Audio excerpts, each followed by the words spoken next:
এই টবটাতে আমি মশরুজগুলোকে একটু সুন্দর শেপ দেওয়ার চেষ্টা করছি, যার কারণে এখানে আমি মশরুজ দিয়ে একটা গেট বানিয়ে নিলাম তার লাগিয়ে।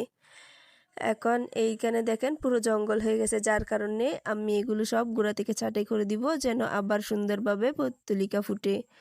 এখানে চারপাশে দেখেন টবের বাইরে বের হয়ে গেছে ডালগুলো, এগুলো সব ডাল আমি টব বরাবর কেটে দিব। তারপর একটা সুন্দর শেপ হবে, মাঝখানে আরও ছোট ছোট আগা ফুটে। ভিডিওর আপডেট জানতে অবশ্যই আমার পেজটি ফলো করে দিবেন। ইউটিউব থেকে দেখলে সাবস্ক্রাইব করে দিবেন। আজকের ভিডিও এইটুকুই, ধন্যবাদ সবাইকে।